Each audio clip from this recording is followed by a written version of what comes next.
Hello everyone, my name is Ravi and I'm support escalation engineer here at Microsoft. Today we are going to discuss about troubleshooting AD Connect and concept.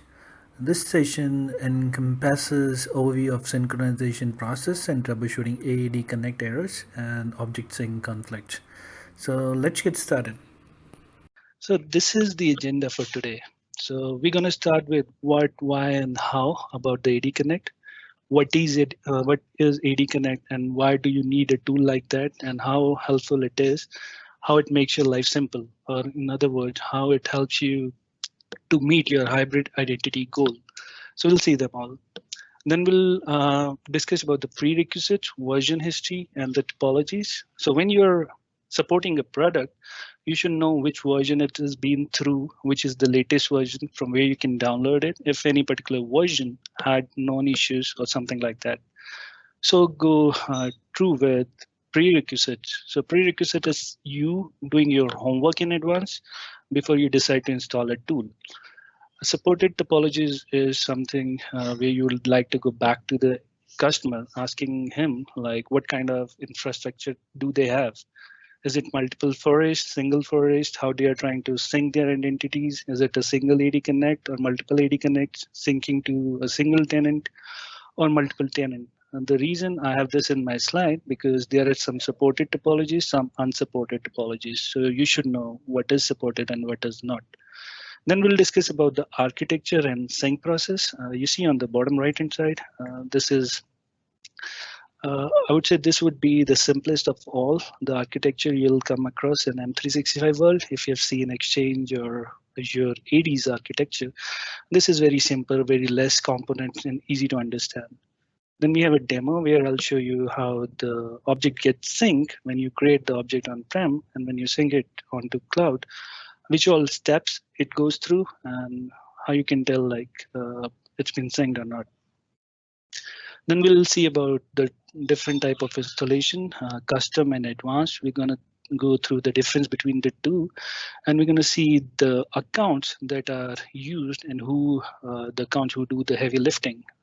Finally, we'll conclude with troubleshooting and troubleshooter. Troubleshooting will discuss few scenarios, and troubleshooter is a tool which gets installed with AD Connect. This is my personal favorite. It opens a PowerShell window from where you can select the on-screen instructions, and that would also help you in troubleshooting some scenarios. So let's start with this slide. This is where I'm going to discuss what and why. Next slide is coming how. Okay. So what is AD Connect? So AD Connect is a Microsoft tool. It is designed by Microsoft and like I said, to meet your hybrid identity goal. So what is that? And for that, I have a pen here. So, you know, the first time you create a user on-prem, uh, it goes through the entire process from creation, which we call onboarding, till the time, suppose user has just joined the company and after a while, he decided to leave the organization, then the entire identity has to go through a life cycle where when you create an identity, you get him into a group he should be a member of, or probably you add him into the security group. If he's an admin, you need to make sure he's also involved in one of the admins. What kind of admins? Those things you have to identify and what he should access, which OU he should be in. Those things you have to do for an identity. So suppose you have on-prem organization and one day they decided to provision a mailbox for this identity and you don't have a exchange. So you have two options. Either you can go ahead with installing Exchange on-prem or you can decide to go and use Exchange online. So when you do not have AD Connect and you decided to provision a mailbox for the user, which is Exchange online mailbox, then you have to create an identity in here as well. So this again has to go through the entire process of onboarding till offboarding. And you see the problem coming up. You as an admin have to manage the user who's representing these two identities across two different platforms. So it becomes quite difficult for admins, more of a work hit on their productivity. And the same time for the end user, sometimes it turns out to be a nightmare because then they will be having a different username and credentials on cloud. and different username and credentials on-prem. Azure AD runs a security check where it won't let you have a common password. Suppose user is having one of the common password like a password on-prem, and if he's trying to use the same password on cloud, Azure AD won't let you have that password because common password are banned on Azure AD. It runs another security check to make sure the password is not easy. So sometimes you get the message like, please select a password, which is not easy to guess. So then it becomes a difficult for end user himself. A hit on his productivity would be a bad user experience, and that's how the AD Connect comes in handy. So rather than you as an admin managing these two identities across two different platforms, Azure AD gives you an option where you can just go ahead and use this AD Connect tool to sync your identity from on-prem to cloud. So now this identity on cloud can be, the same user can use the same username and credential to access the cloud resources. Not only that, when on-prem you create a user, if you have gone to users and computers, and if you have gone to the properties or attribute editors, there's so many attributes the user has.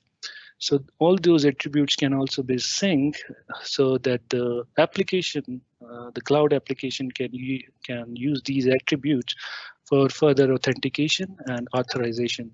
So that's how AD Connect comes in handy. So less of a work for the admins, customer, good user experience, and on the same time they can use a feature which we call desktop single sign-on.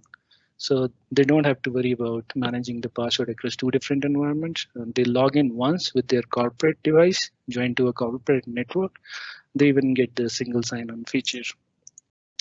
So other thing is this tool is a successor of directory sync and Azure AD sync. These were the tools prior to AD Connect we used to use in order to sync identities across the two different platforms, on-prem to cloud.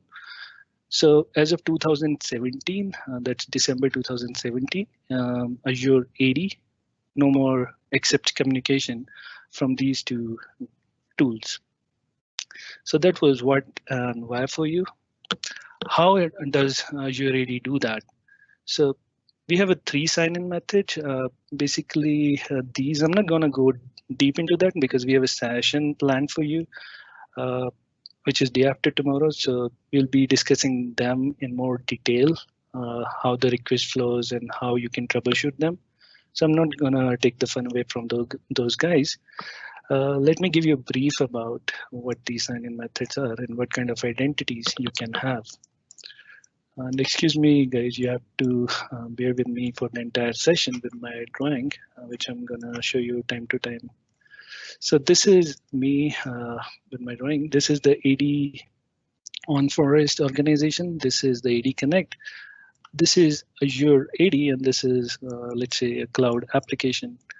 Now, if you have an organization which is just on-prem, no footprints of AD Connect, no cloud-only organization, nothing on cloud in that respect. We call the identities you have, the user context groups you create, we call them, you're having an on-prem identity. When you have an organization which is cloud-only, when you have these objects created on cloud, and we call them, you have a cloud-only identity. However, when you decide to sync your identities using a tool which is AD Connect across these two platforms, then we call you have a synced identity, hybrid identity, or we can also call them a managed or a federated identity. So how is it possible? I mean, how AD Connect make it possible? Depending on your on-prem environment, let's assume you have an infrastructure where you don't mind syncing your passwords to cloud, or in other words, you don't mind who does the authentication for your users. So in that case, Azure AD gives you a first sign-in method, which is PHS, which is the default you get with Express installation. We'll be discussing that in detail in one of the upcoming slides. For now, just see, let me give you a brief, like what is happening here with password hash sync. So you have an organization where the users are being authenticated by on-prem directories, but you're not concerned about whether you should or your on-prem directory should do authentication, or cloud, you're okay with that. So we have a first sign-in method. What we do here, as you know, Active Directory contains the password in the form of hashes in the database. So what we do, we just convert these hashes into the set of another hashes, and when we then throw them through a lot of iterations, MD4, MD5, add salt to it, and finally when these hashes end up on cloud, so user use the same username to access the cloud resource. So what we did is, when we say we sync the password, we always referring to syncing the hashes of the password to the cloud. The first sign-in method, we took the hashes of the password from Active Directory and synced them onto cloud. So now when the user accesses the cloud resource, Azure AD does the authentication for them.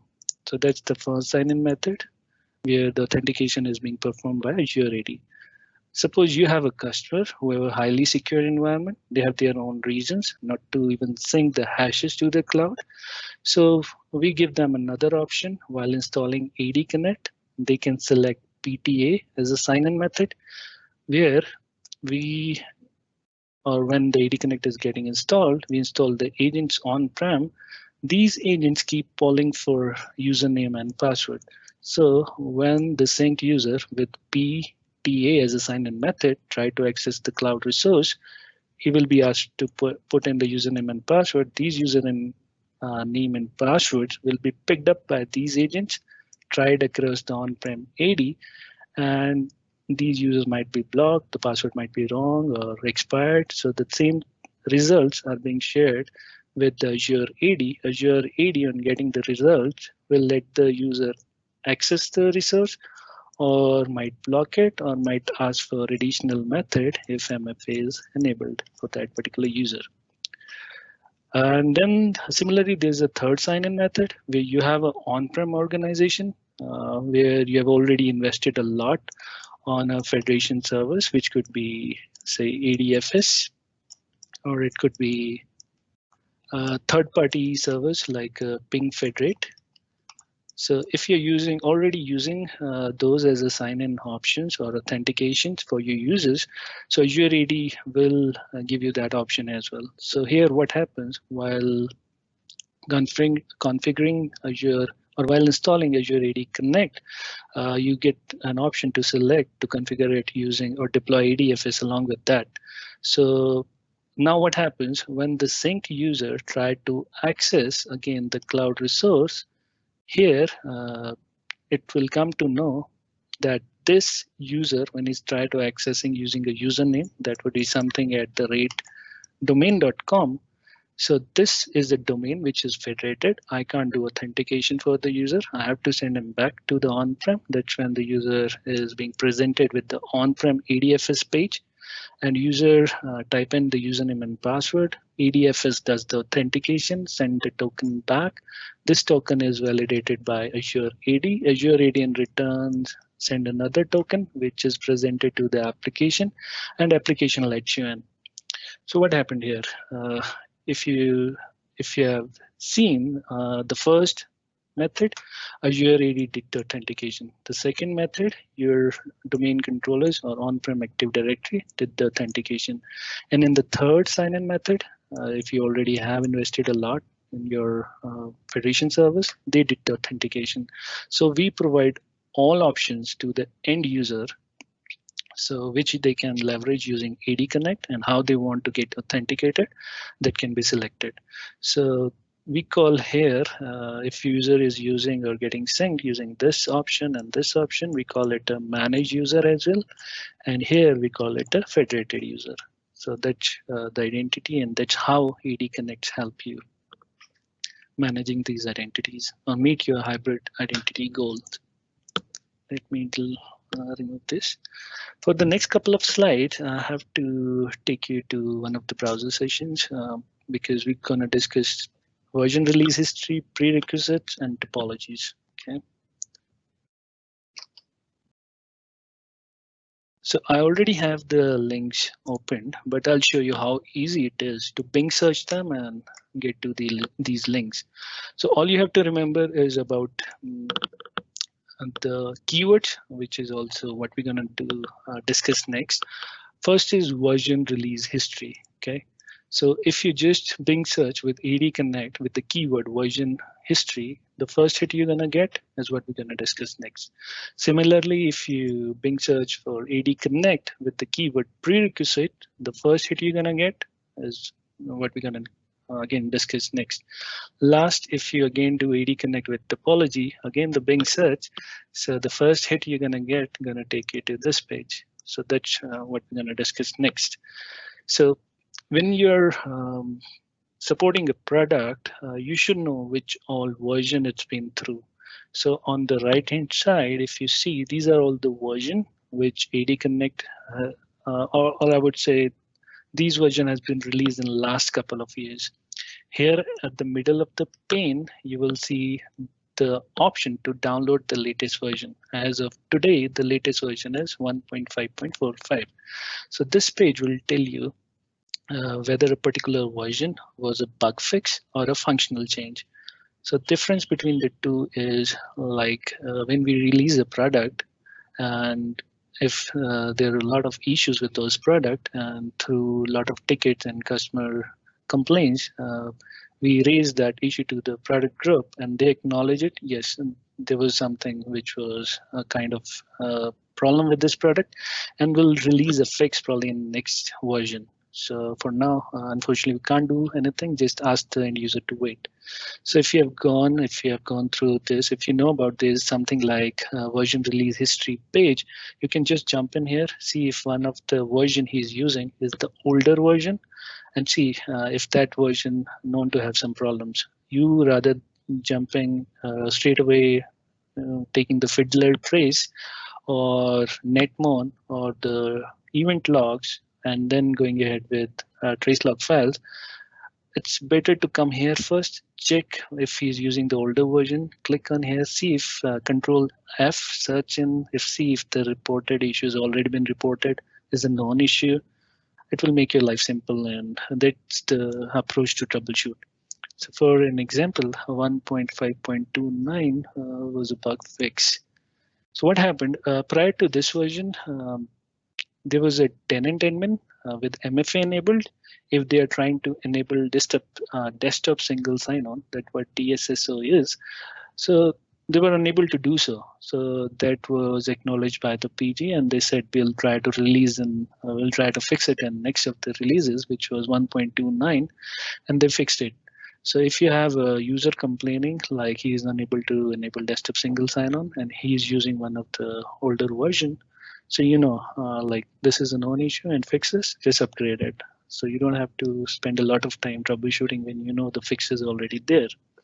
Similarly, there could be a functional change. You know, the product is designed or developed by a team of highly skilled individuals that keep on working day and night to make the product easy for the end users, more easy to use, and so that it is kind of perfect.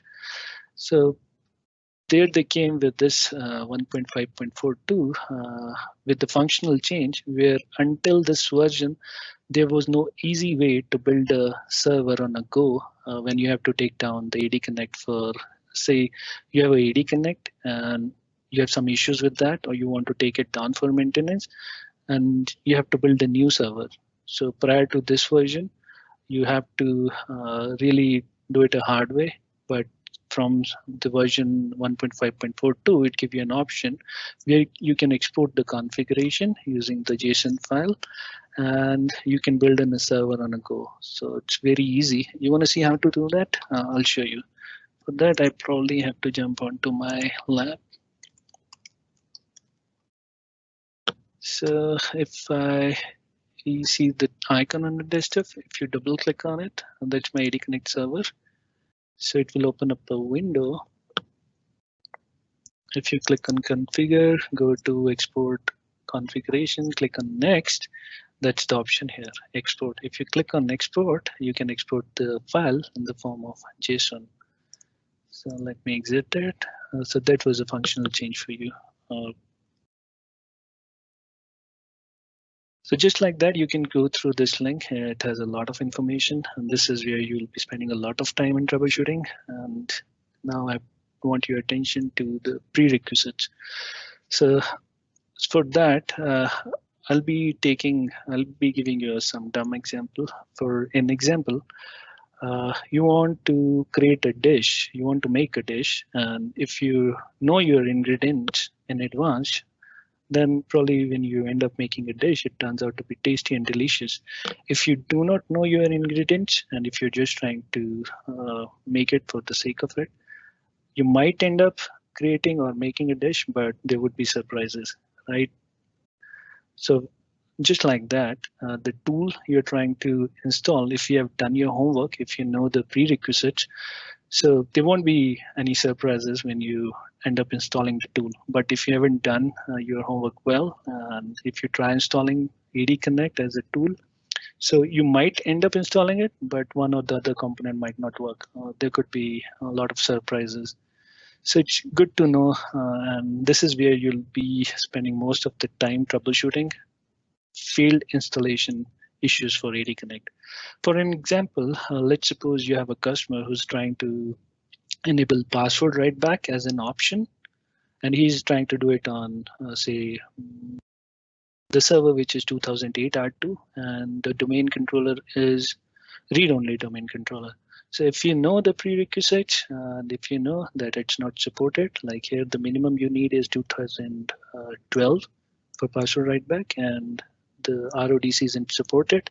So you know that this is not supported. There's no way in troubleshooting it.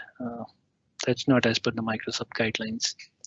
Just like that, there are PowerShell execution policy, so that should be remote signed. Either it could be, apart from that, you have a policy where it is restricted, unrestricted, remote signed. Remote signed should be what the PowerShell execution policy need to be.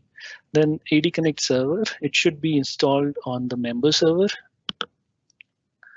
This talks about what version of operating system server OS you need, and then it talks about hardening your AD Connect server. So your AD Connect server will be having your identity data.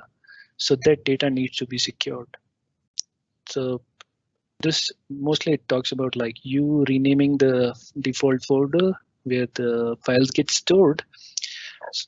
So tomorrow when attackers or bad actor try to attack your server, he can't do much of a damage if you have already done server hardening.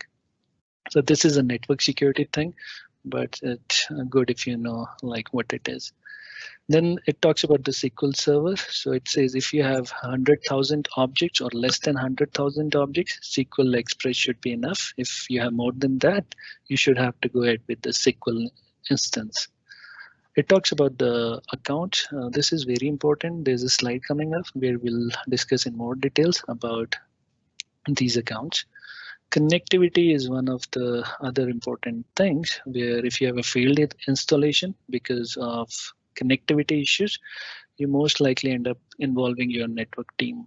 So AD Connect talks to on-prem directories and Azure AD on a different endpoints. And if you have a firewall or proxy service, then there are additional steps you need to perform in order to make the connectivity work. So it talks about those. And then it talks about the .NET framework, which should be 4.5.1, and also the TLS. So sometimes while installing AD Connect, you might get an error where the server and client cannot communicate using the set of algorithm, or it might throw certificate errors. So then here you need to check if the TLS 1.2 is enabled, and that probably is causing the problem. So then you can, these are the steps on how you can enable it. It talks about then suppose you are deploying ADFS along with AD Connect. It talks about the TLS SSL certificates. So it should be the third-party certificate. It should not be self-signed because that's not supported.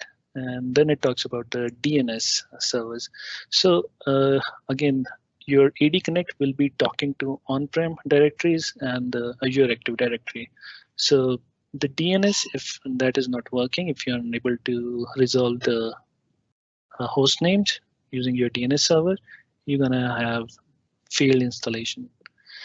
Again, the last thing, these are the components which get installed once you're successfully done installing AADConnect. And when you have to uninstall AADConnect, these are the components which needs to be installed.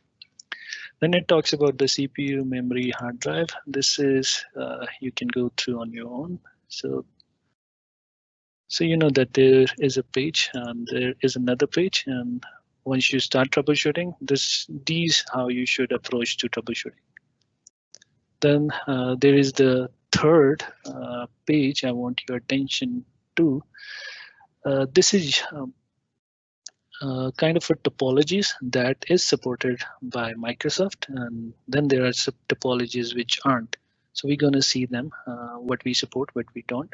So for that, these are the symbols. This is just an on-prem environment, your on-prem forest. This is on-prem forest with filtered objects. This is hard line is AADConnect and dotted line is AADConnect in staging mode. This is FIM. It's about to retire soon, so not going to discuss much about it. This is again your AADConnect diagram, a detailed one. This is your Azure AD, and this is this scenario which is not supported. So the ground rule for supported topology, or what is topology first, if I have to explain you. Topology is how you're trying to sync your objects from on-prem to cloud. So how many forests do you have? Do you have a single forest, single domain, single AD connecting, single tenant, or you have a multi-forest account resource forest? You are planning to have multiple AD Connect servers and you're syncing to different tenants. So how exactly your infrastructure is, and you're trying to sync users from on-prem to cloud. So the thumb rule is, or you can say the ground rule is 99% of the time when you're using a single, when you're syncing using a single AD Connect server to a single AD tenant, it is a supported scenario. So single AD Connect, single tenant is supported. Apart from that, you really want to come in here and see if that topology is supported or not by Microsoft. So the first topology is the simplest of all. I would say this is a sunny day scenario where you would have a single forest, single AD Connect, and single tenant. So Express installation only support this topology. So if you're using Express installation and you have multiple forests and you're trying to use Express settings to install AADConnect, it's not going to help.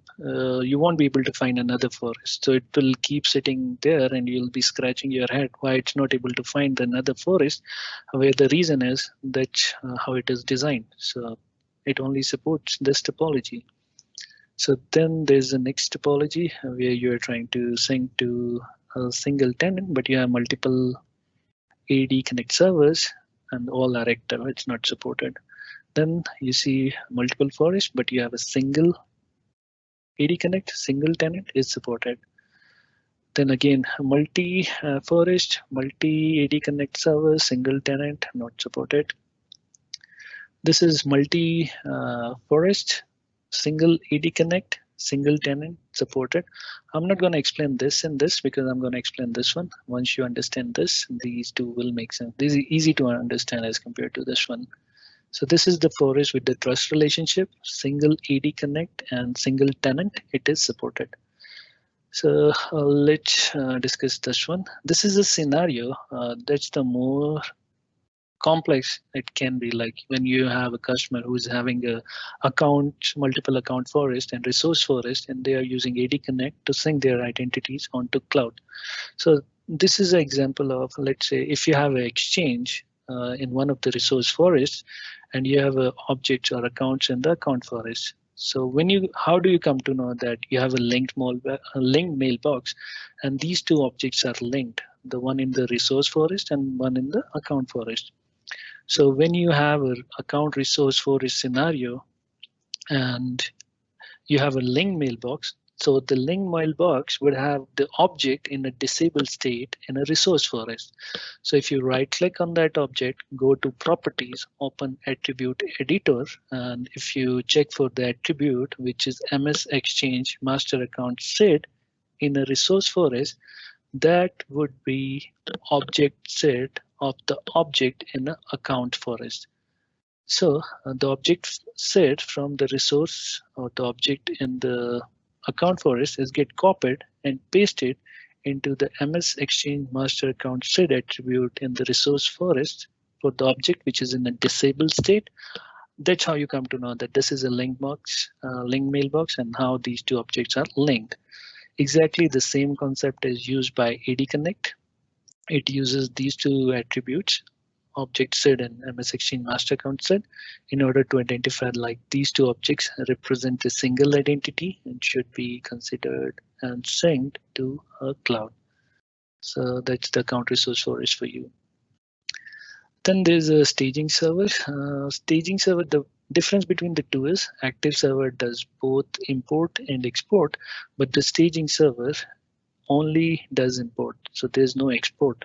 So if in the staging server, we have 6 steps to sync an object from on-prem to cloud, here we just have 5 steps. So no export happens in a staging server.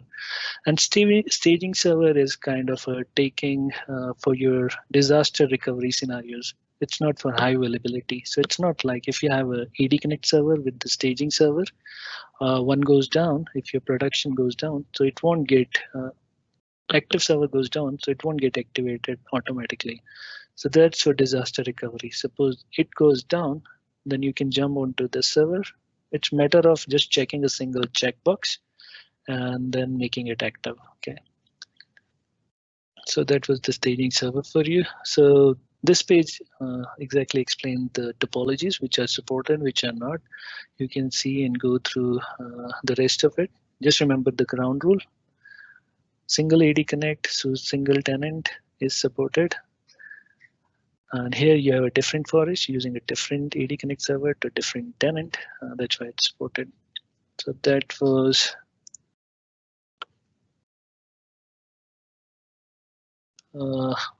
version, prerequisite, and topologies for you. So now let's discuss about the architecture. So this is going to, this is the architecture that we have for AD Connect. If you see here on the left and on the right, we call it connected directories. So here the connected directory is Active Directory, which is Windows Active Directory. Here it is Azure Active Directory. So when you install AD Connect, it creates the connector in between these connected directories, and we call the connector on the Azure AD side, we call it a Azure AD connector. And on the local Active Directory side, we call ADDS, local ADDS connector. So this is here, and this database, the entire database runs under a separate service account. So the connector here, this runs under a service account, this runs under a service account, and this runs under a service account. These are connected directories. This is here is a connector source. So these connectors, which I just drew for you, these connectors are nothing but a set of code which is developed by developers in order to read data from your connected directories and then write it back to connector source. So CS is the connector source, and the data from the connected directories are being imported into the connector source by these connectors. Okay. Connector source. Now the question is, what are these connector sources? So these again are the storage area inside your AD Connect database, which has the objects from the neighboring connected directories. So if we talk about this connector space, we call it a local ADDS connector space. Here we call it the Azure AD connector space. So this connector space would have the objects from here, it will have the objects from here in and these connector spaces have the object in real time. So when I do a demo, then I'll explain you what we mean by objects in real time. If I don't explain, just remind me at the end, like this is something I'm supposed to explain and I haven't. So connector spaces have the object in real time. Then this is the metaverse. Metaverse is where you have, or you can say it's an aggregated view of objects from the connected or neighboring connector sources. So metaverse is again a storage area. So you have this storage area, this storage area, this storage area. Then you have a database, then you have Active Directory, then you have these connectors. So one account, two account, three accounts.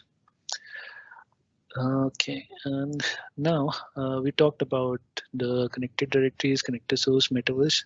Yes, now the sync rules. So what happens? These connectors in here and in here import the data in here and in here. So when the object is flowing from the connector source to the metaverse and then to the connected source, we call it this object is under the influence of in sync rule and out sync rule. So the sync rules are named with respect to metaverse. So anything that is flowing into the metaverse is under the influence of in sync rule, and anything that is flowing out of the metaverse is under the influence of out sync rule. So that was kind of architecture for you. We're gonna see more in detail in next where I'll be doing a demo. But before that, let me quickly take you through all the sync cycles that happens. So number one is always import on a local Active Directory. Number two is import on Azure Active Directory. Number three is object syncing in from here to here. Number four is which got imported, and number two syncing here. Number five is export on this connector space where the object will get exported to your Active Directory, and six is the export to local Active Directory. So number 1 to number 6, this is when you have AADConnect in an active mode.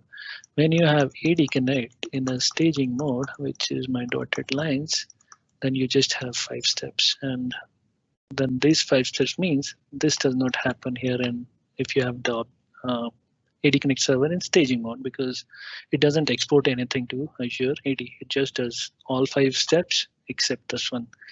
So now quickly, let me take you to my lab where we're going to see the sync process. So before we see the sync process, it's good to see when did the last time the sync cycle run, and to check that the command is get AD sync scheduler.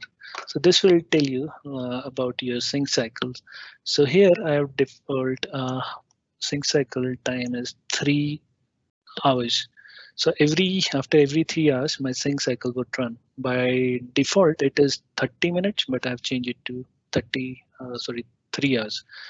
How we can do it? It's as simple as running set command, set-AD sync scheduler, and then you have to give custom sync cycle interval, and then you have to provide a time. But I'm not going to do that because I'm happy with this 3-hour cycle. This tells the next sync process would be delta. And this always gives you the time in, if you see UTC. So the command to get time is get date, which will give you the time, but this will be as per your system clock, which is showing 1040. So I have to convert this to UTC. It's very simple.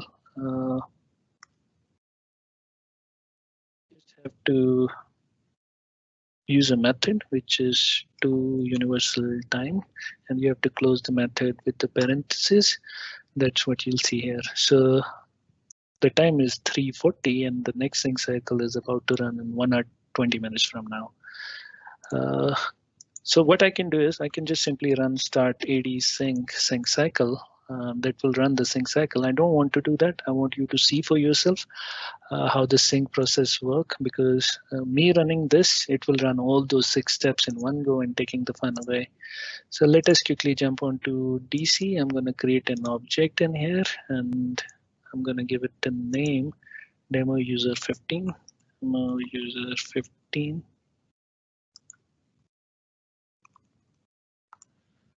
Okay, I'm going to provide a simple password. Let me provide a common password, which of course I couldn't do if I was creating the object on cloud.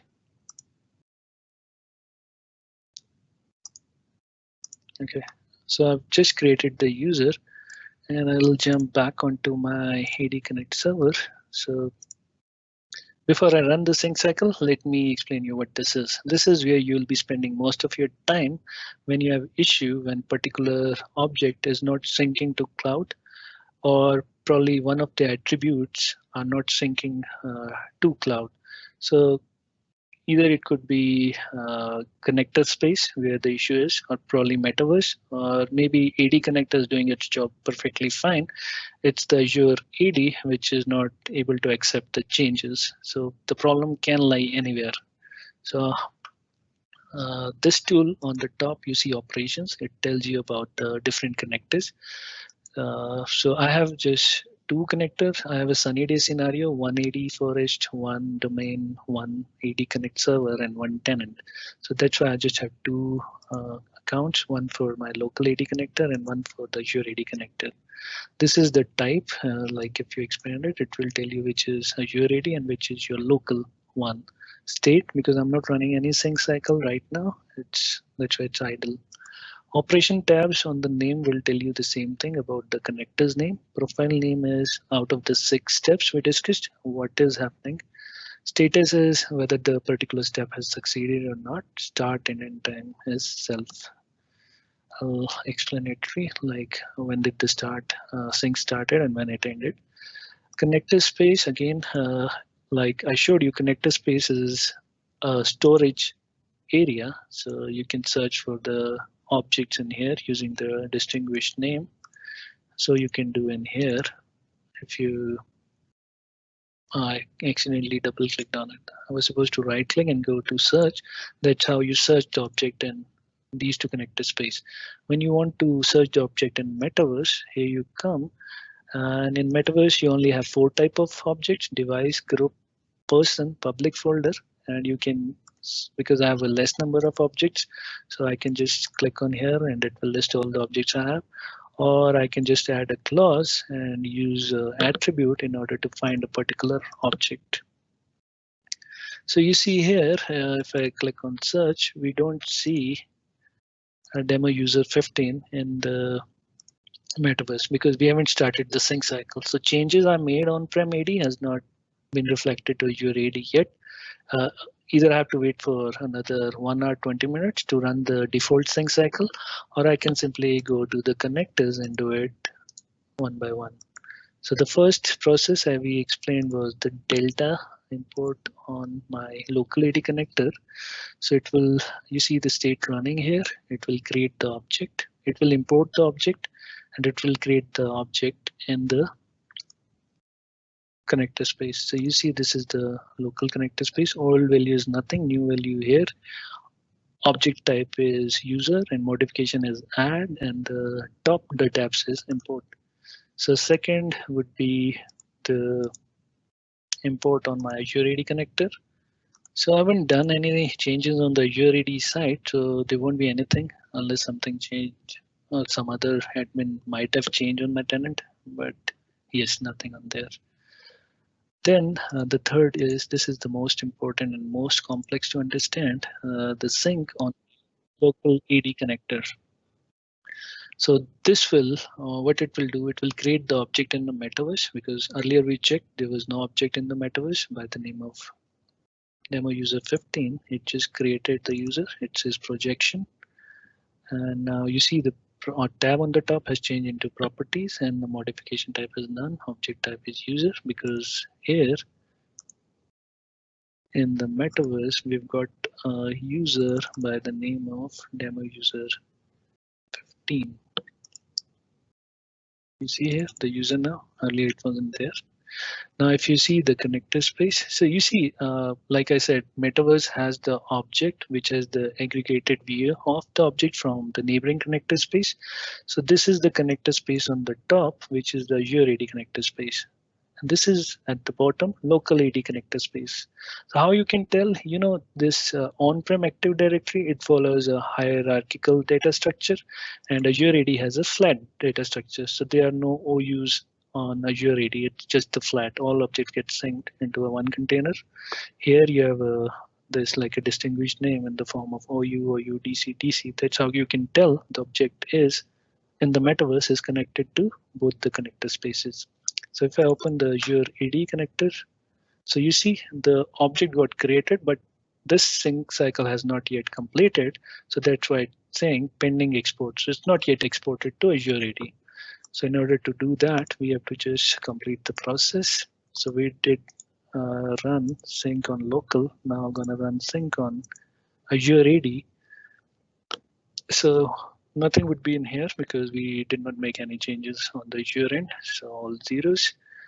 And the the fifth step was export to Azure AD. So if I run export to Azure AD, this is, earlier the object was saying pending export. Now it will be awaiting export confirmation.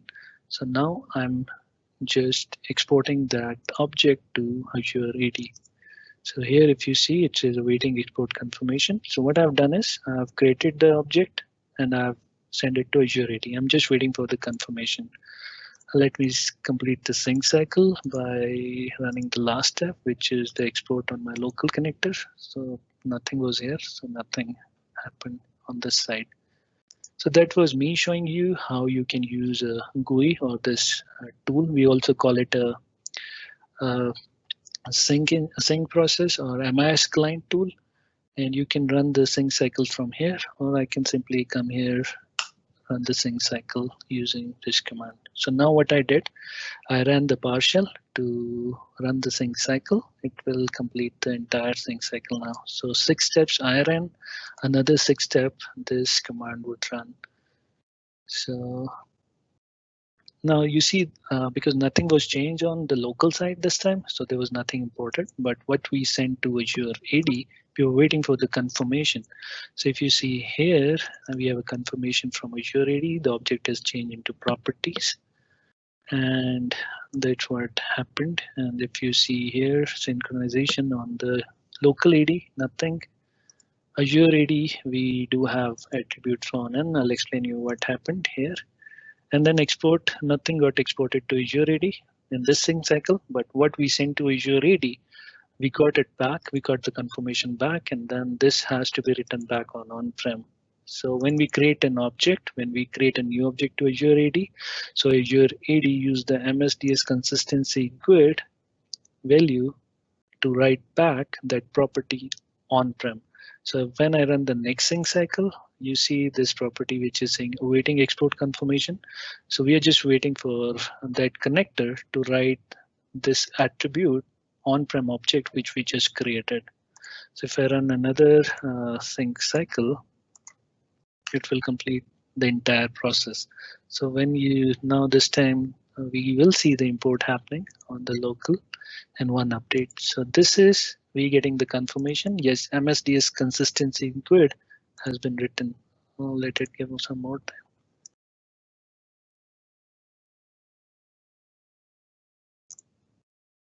Okay, now you see the consistency grid has been written. So probably we want to leave it to the end when I did ask you like, what do we mean by connector space as the object in real time? It simply means, the first time we ran the sync process, it added the object in here and I opened the object.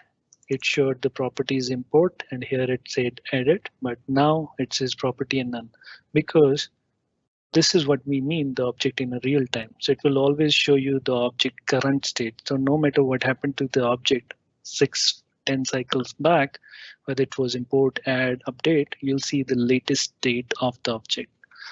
So that was a sync cycle for you. Now let me explain what exactly happened. So what happened in the third step when we ran the sync process?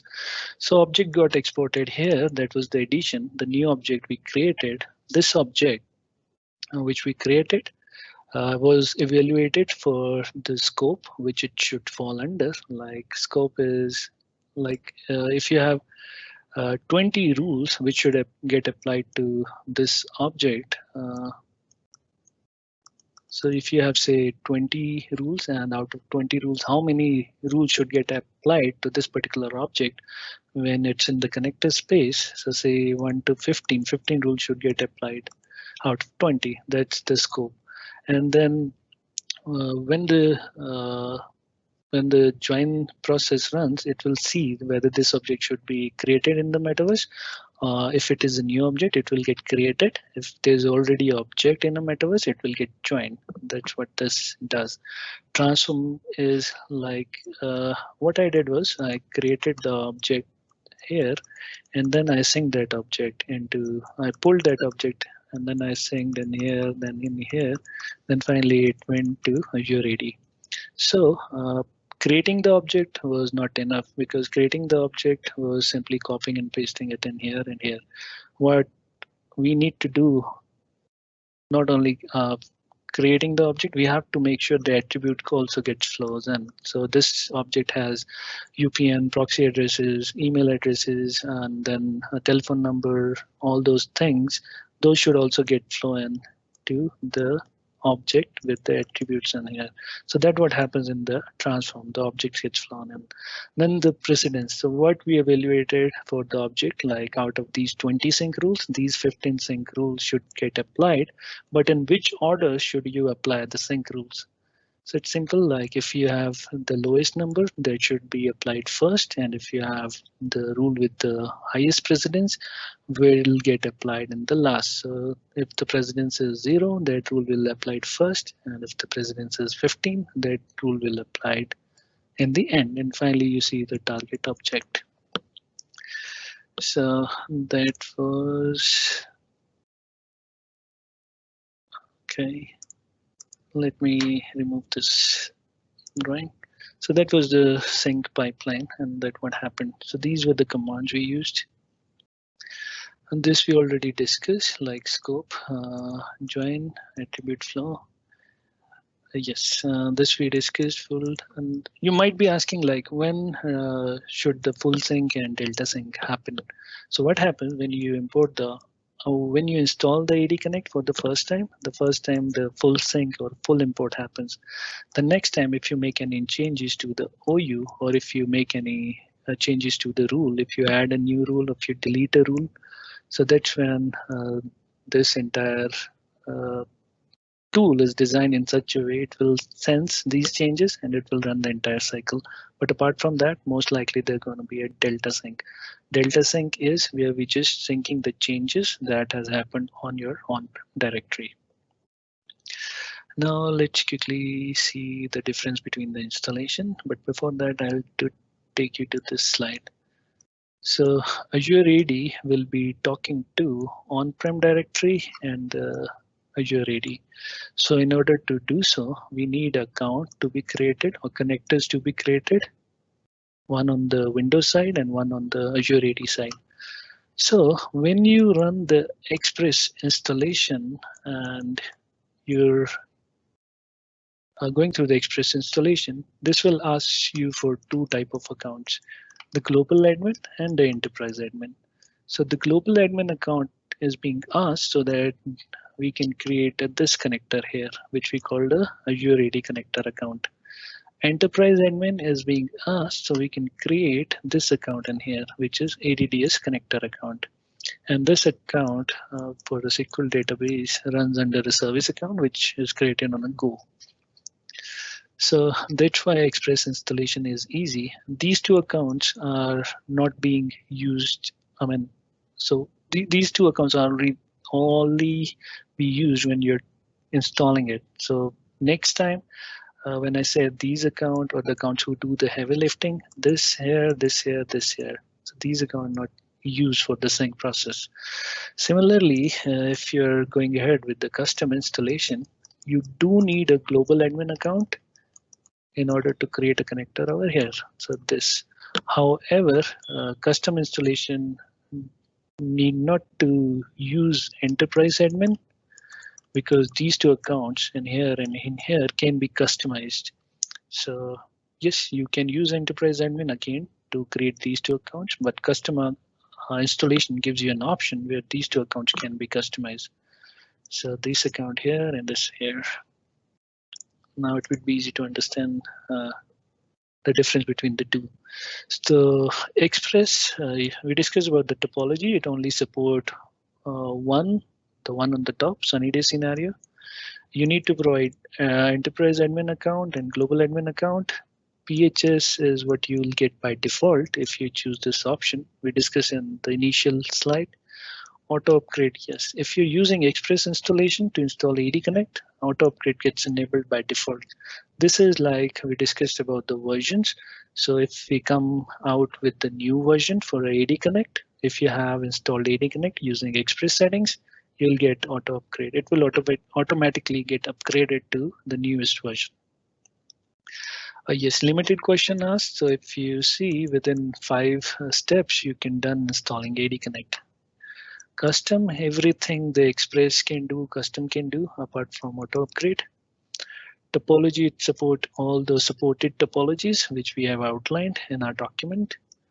We have to provide custom accounts. You need not to provide admin account. You can if you want, but you can also customize the 2 accounts we discussed. The one for the SQL database and one for the local AD connector. Intended configuration, it means like here it asks your default set of questions and you'll end up installing it. Here it will ask you more questions, much more questions, and it will give you optional features. Here, if you're installing it using Express installation, the entire OU gets synced to the Azure AD. Here you can filter, you can see which OUs you want to filter. You can do that with custom installation. So that was custom installation for you. So AD Connect components, again, I have to take you to my lab. So once you're done installing AD Connect, you'll see the folder in here, under which you'll see AD Connect. This is the wizard we're gonna touch in last slide. This is also where I showed you from where you can export the settings. The icon gets placed on desktop. Sync rule editor, I did not talk. So this is the out of scope of this training. So, but nobody's stopping you from having your own lab and then you playing along with the sync rules. You can just, but you know, like they are named as per the metaverse. You can just go ahead and click on any of the sync rules. And if you want to export, it will open up on a notepad. So that's the other component. You will be spending time troubleshooting. Then we have sync service, which already saw when we saw the sync process. So that was the component. Okay, let's discuss about the troubleshooting scenarios. So the first of the troubleshooting scenario we have, before we get to what this is, let me brief you about how the Azure AD schema has been designed. So Azure Active Directory schema does not allow 2 or more objects which have the same value like a proxy address or UPN. So on Azure AD, suppose this is Azure AD and this is your on-prem and using AD Connect in order to sync your object.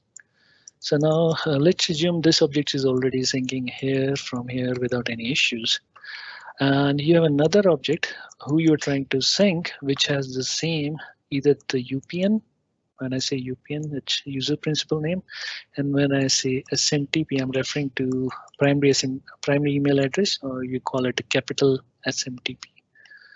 So when you're trying to sync a user, another user who has either the same UPN or same SMTP, or maybe both. Okay, so Azure AD won't let you sync this object to cloud. The reason is prior to 2016, duplicate attribute resiliency was not a feature. So since 2016, every tenant that gets created comes with this feature by default in an on state. So if you get MSWL company features, duplicate attribute resiliency would be true for the tenants created after 2016. So prior to that, Azure AD would just stop you from syncing the object which has the matching value, and it will keep piling up these errors and finally stall the sync engine, or would take a lot more time than expected to sync the objects, and then these reports will be sent to the admins. So this was not a good process because if you have more than 100,000 users, it will just stall the entire sync engine for you. So what A duplicate attribute resiliency did.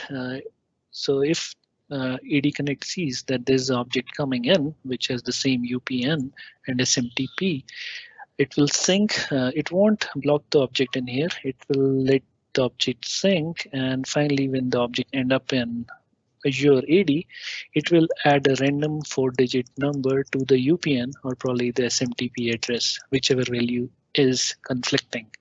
And then that message will be sent to you in the form of email, or you can log into portal.azure.com or admin portal. There you can find these errors. So this was only for UPN SMTP. What if this object is coming into Azure and it's not the match on UPN SMTP, but there's a match on proxy address, which you can also say a small SMTP or a alias. So if there's a match on small SMTP, we let the user sync. We don't add these phone numbers next to it. We just drop this email address and we'll continue with creating the object. So this email is sent only once and we'll forget about it. But here for UPN SMTP, you'll keep getting an email once a day. But for the mismatch on SMTP address, I will just end up dropping this off and creating the object. So that was the DAR for you. And this is only for UPN SMTP. It's not for, you can say, aliases. So I have a page open here. These will be there in the handout, okay? So this talks about the current behavior, which violates the uniqueness. That's what we call like schemas designed in such a way no two objects should have these two values. So it fails, and then it talks about the behavior with DAR, and this works on UPN and SMTP. It talks about how you can fix it. That's what I'm going to show you next. Fixing is not a big problem because whenever you get issues like this, the problem is identifying the object which is causing this conflict. Most of the time we are unable to find it. Once you're able to find it, it's easy. Either you have to delete that object or just remove the SMTP. So resolving is not a thing here, like isolating and getting to the object which is causing the issue is what needs a real skill. Okay. So here, email is sent. Also, you can go to admin portal, AD portal, and PowerShell and MIS client. We're going to see them. So if you log on to portal.azure.com and you click on this plate, this is going to take you to this page. And here on Azure AD, if you click, it's going to take you to this page where you get the error. This, if you click on one, this is the same error you'll see here. The error was on a SMTP. That's why these 4 values got added to the proxy address. Likewise, you can go to admin center, and admin center, if you click on health and if you go to directory sync status, here you'll find those errors. Similarly, you can check for errors from admin center too. And if you want to use PowerShell, we have a command which is get -msl sync errors. Provisioning errors. So this will give you all the errors, like I have just one for the proxy match. If you have a customer complaining and he's unable to sync a lot of objects, and you come here, you see, okay, so when you run this command, there are hundreds of errors, and you want to isolate it further, then you can just use this command. Okay, let me show you how you can check what you can do with the command. So there's a help in the PowerShell. If you use the command with help and dash examples, and that's the parameter, it will tell you what all you can do with the particular command. So here, if you have the provisioning errors, you can sort it on the basis of UPN, or you can sort it basis of the proxy address. So like I'm having an issue on the proxy address, so I'm going to change the user principal name to proxy address PROXY. So if I run this command, it will give me the same error. But if I run it on a UPN, I won't be having any errors because my issue was not on the UPN, but was on a proxy mismatch. So that was scenario number 1 for you. For scenario number 2, I already have things explained. I'm not going to do a demo because that takes a lot of time. For another scenario, I already did what I was supposed to do. So what happens when you sync or when you use AD Connect, the threshold value for the objects is 500. This means if you're unselecting a OU and if AD Connect sense that more than 500 objects are getting deleted, it will stall the sync process. It will give you a message in the status in MIS client like stop deletion threshold exceeded, like in here. So this is why, because AD Connect has a default value, which is 500. And if you're removing more than 500 objects, it will stall. So there could be n number of reasons. One is user really want to do it. And they really want to remove all those users from a particular OU. They don't want them anymore in their organization. Second, they might have changed the value from 500 to something else, where now when they're trying to sync these objects, they are unable to do so. So in order to for AD Connect not to delete your objects accidentally, we have this limit and which can be changed. So if you type get AD sync export deletion threshold, this will give you the default limit, and you can change it using the command enable AD sync export deletion threshold. So I've changed it here to 15. This is a screenshot error. This is a typo, but I've changed it to 15. And now what I did in order to replicate this problem, I added a OU where I had more than 15 users. So it added, you see the command here adds, the value here add, and it's 33. So I ran all those 3 sync cycles, 1, 2, 3, and these objects got created on Azure AD. Now, when I unchecked this OU here, it came to know like, well, I have a threshold value of 15 and I'm trying to remove the objects which are more than 32. So what should I do? I should better stop syncing these objects. Otherwise, they will end up on recycle bin on Azure AD and will get deleted. So let me stop it. So that's how AD Connect decide whether to sync the object or not. And then it sends you email in this format, which tells you that the number of objects are getting deleted. You come to MIS client, you right click on your AD Connect, you go to properties, you can click pending export and click on delete. That's how you come to know that these items are getting deleted. Finally, if you know that this is not something by accident, you really want to delete it, you can run this command, enable the threshold limit, increase the threshold limit to 35 and run the sync process. So now I have the limit which was more than what I created or what I'm supposed to delete. So it will let me delete it. That's how you do it.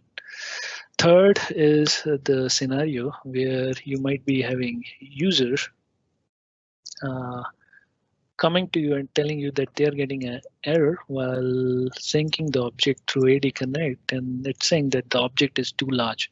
Why would something like this would happen to an object? The reason is through a lifetime of object or life cycle of an object, it goes under a lot of changes. A lot of attributes get added, a lot of certificate, the proxy addresses. If you have exchange, the exchange parameters or attributes get added to it. If you have link, the link parameters, and if you provide it a photo, like if you provide a user with a thumbnail, which is a photo, that will increase the size of the object. And Azure AD won't let you sync an object if it sends it's more than what it's supposed to sync to cloud. So this throw this error asking you to trim the object. So we have again this in here, like this error, it talks about the same. So there could be the number of reasons, certificates, thumbnail photo, proxy addresses. If you see here, the limit is 450, which we talk about, but that's the limit on Exchange Online. So you don't have a limit which you can really put on an object when you're syncing it through AD Connect. The only solution is to trim down this object so you can go ahead and fix it. So it talks about within the allowed limitation, but there's no particular place where you can check for the allowed limit. And technical terms, it means you trimming down this object and then syncing it. So that should help you fix the problem. If not, then we have a custom sync rule which we can create, but that's again, which we don't recommend. Hopefully that will fix the problem for you. Then there's another scenario where the few of the attributes are syncing. So you have a user coming to you and telling you like the objects were syncing without any issues until they introduce Exchange or link servers on their premises. So now why the attributes are not syncing? So the reason for that is because once you do a probing, once you know like it was working fine, and now what happened? Did you make any changes? They'll come to you. Yes, we just installed Exchange or a link service, and after that we don't see the attribute syncing to cloud. So why is it happening? The reason is these Exchange and link are known to extend the schema of your on-prem directory. Extending the schema means if the object has particular set of attributes, another set will get added to it. So when you installed AD Connect for the first time, you did not have Exchange or link. But when you installed Exchange, the Active Directory schema got extended, but that information is not available to the AD Connect server. So it's still syncing the same old things using the same old rules to Azure AD. So that's why you don't see the object attributes in there. So it's very simple. You open the attribute wizard, you go to option refresh direct schema, click on next, and when you open the rules window, you'll see earlier probably there was 20 rules, but after running this, after installing Exchange Link, probably the rules have increased and now you see 35 rules. So hopefully this will fix the issue for you. Now for the last scenario, I have to take you to one of the tools we have. Okay. So again, I have to take you to my lab.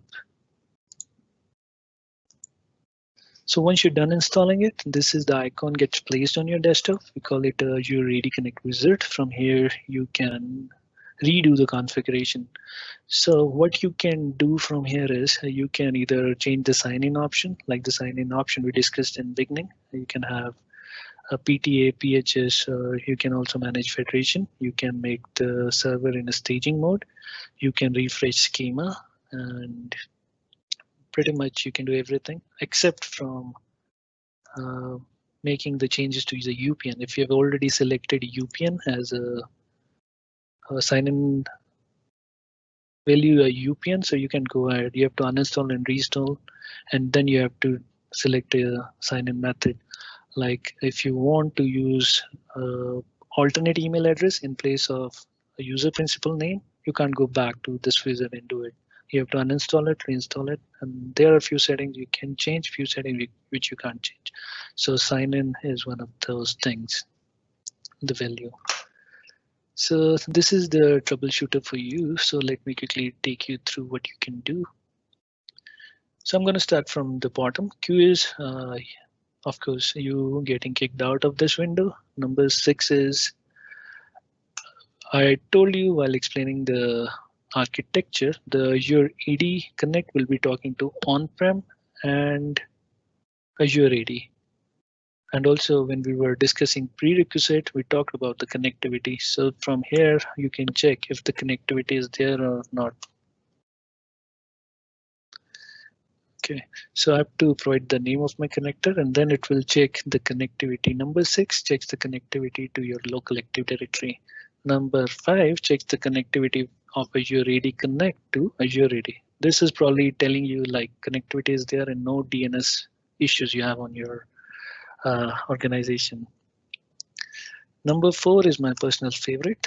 4 is, let me quickly take you back to the same slide.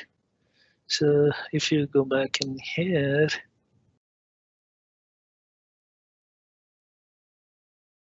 Yes. Okay. So, I told you like when you install AD Connect, the accounts get created here, which will be reading and writing data from your on-prem directory. So this account needs to have a lot of permissions. So when you use enterprise admin credential, it creates this account for you. That's what we recommend. But sometimes if you have used a custom account, that custom account might be missing on a lot of permissions. Like you saw when we ran the sync engine, MSDS consistency grid was written back to on-prem. So this is the account which is responsible to do so. So if the permissions are missing on this account, it won't be able to write data onto directory. That could be the password write back permissions. So you have changed the password on cloud and you're trying to write the same password on the on-prem. If the password write back permissions are missing, this account would throw permission errors. Just like that, if you have an Exchange hybrid, lot of attributes will be written back to on-prem. So these account needs permission for Exchange hybrid. If you have a group write back, this account needs to write those groups back to on-prem. So this account needs a hell lot of permission in order to do what it can do or what it's supposed to be doing. So just like that, the troubleshooter number 4 will tell you here what you can do. So configure ATDS connector account permission. If you select number 4, you see the account. If you press number 1, it will give you the information for that particular account. So this is the account. This is the this is the connector name, and this is the account. So by default, when you install AD Connect, the account names get created with MSOL prefix.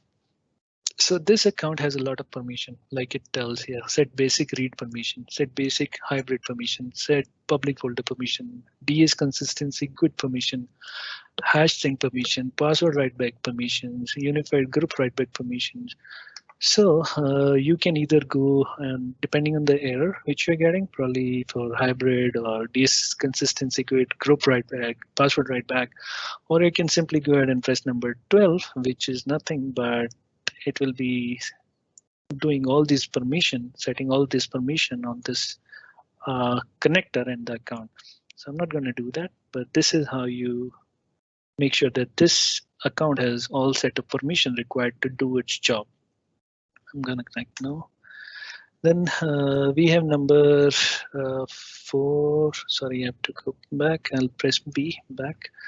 4 we discussed. 3 is collecting general diagnostics. So if I select number 3, it will open an internet window, and that internet window have the information in HTML format that will tell you which all options you selected while configuring AD Connect and the accounts and all those things.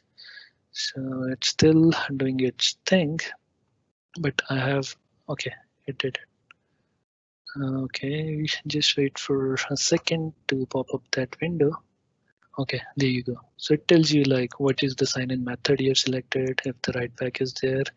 It tells you a lot of features, what is the anchor. Then it tells you about the schedule window. So what you can do with PowerShell, you can just run the general diagnostics. It will give you all those things. It also tells you the account, the name, the account, and also the account which is used to sync objects to cloud. You want to see how you can also check that. So this is my AD Connect server. So I have AD Connect server installed on the member machine. And if you do that, this is how the account looks like. It runs under AD Sync account. Also, I have another server, which is a domain controller. I have AD Connect running in the staging mode.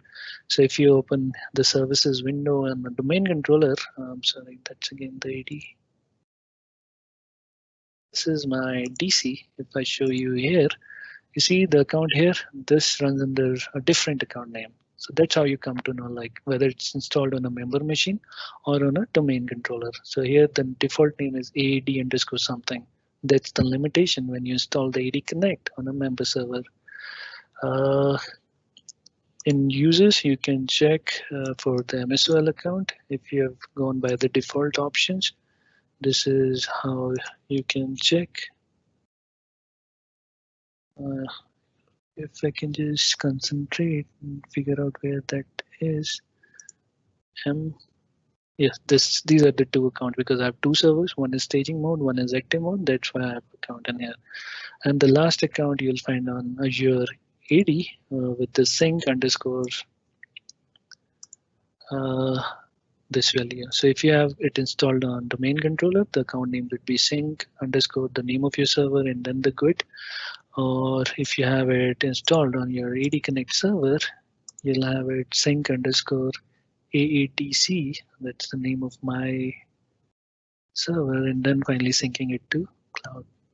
So this is basically the window where you can spend a lot of time checking the things you need.